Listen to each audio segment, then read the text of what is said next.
Good morning. Grab your coffee, lean in, and take a look at your last vacation photo, that shot of you on a beach in Cabo or walking through Rome. Take a good look, because honestly, that might be the last time you fly for a price that doesn't feel like a down payment on a car. I know it sounds dramatic, but the data coming across my desk this morning is telling a very specific, very expensive story.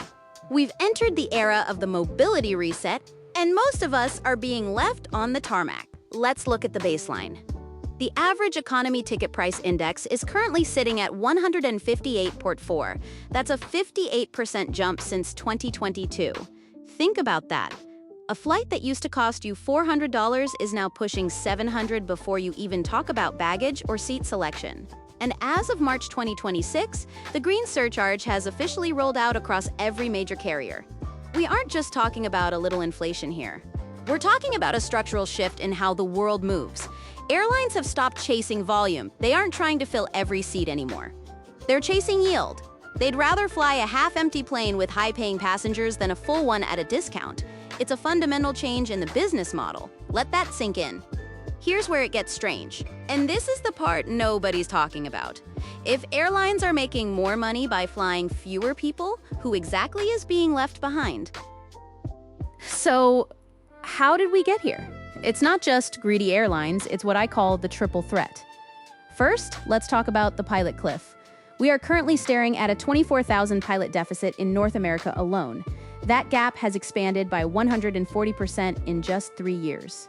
Why? Because the baby boomer captains, the guys with 30 years of experience, have hit the mandatory retirement age all at once. It's a literal cliff. When you don't have pilots, you don't fly regional routes, you ground the small planes and focus on the big, profitable hubs.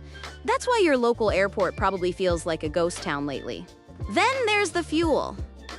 This is the big one. The Refuel EU mandate kicked in, and suddenly, airlines are forced to use sustainable aviation fuel, or SAF.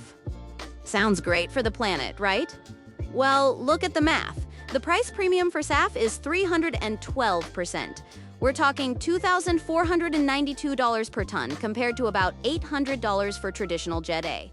You can't just absorb that cost, it goes straight to your boarding pass. And as of January 1st, the free carbon allowances are gone. Zero. Every ounce of CO2 an airline emits now costs them cold. Hard cash, specifically, 115 euros per ton. The math stops working for the $300 getaway. It just does. When your fuel costs triple and your labor costs skyrocket because pilots are naming their own price, the budget flight becomes a mathematical impossibility. I've seen the internal memos.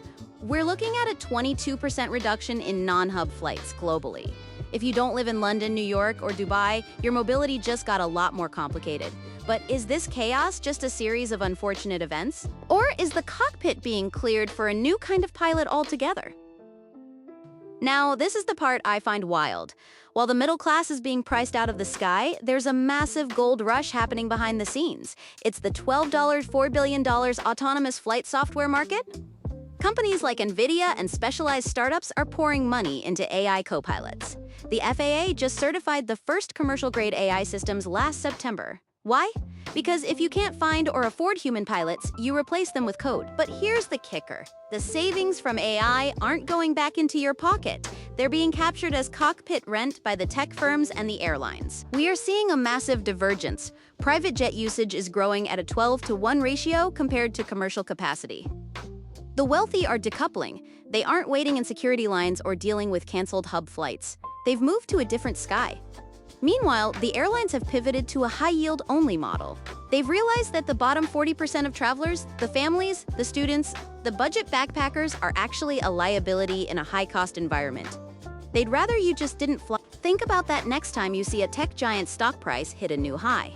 They aren't just building chatbots, they're building the infrastructure for a restricted sky. We're told this is a necessary sacrifice for the environment, a green wall to save the planet. But have we seen this exclusive sky before? Is this really about carbon, or is it about reclassifying international travel as a luxury asset? Let's zoom out for a second and look at the history, because this feels familiar.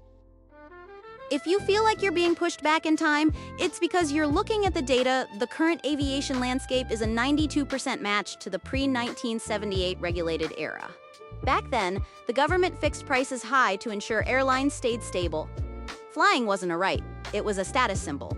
It was for the elite. The era of mass aviation, that 40-year window where anyone could fly anywhere for the price of a pair of sneakers, that was the historical anomaly. We're moving from competition back to corrective pricing. The experts are at war over this. You've got Willie Walsh at IATA arguing that this transition is manageable if governments stop using punitive taxes. Then you've got Michael O'Leary at Ryanair, who's never been one to mince words, calling it environmental hypocrisy that will make flying a playground for the rich. And honestly, he's not wrong. When you look at the ICCT reports, they openly call for corrective pricing. That's code for making it so expensive that you stop doing it. It's a mobility reset. We're moving away from the global citizen ideal and back to a world where your world is only as big as your bank account. In the 1960s, a flight to Europe was a life event that you saved for years.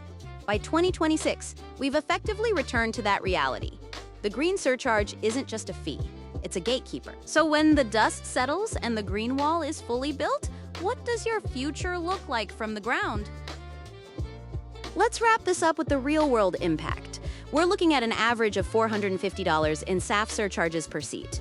That's nearly $500 on top of the base fare just for the privilege of using green fuel. This changes everything. It changes how you plan your retirement. It changes whether you visit family across the country for the holidays. It changes the very concept of a spontaneous vacation.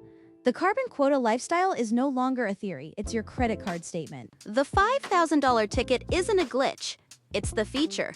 It's the tool being used to decongest the skies and meet climate targets by simply removing the people who can't afford to pay the premium. The sky isn't disappearing, it's just being private labeled. It's being turned into a premium service for the top 10% and the AI-driven corporations that serve them.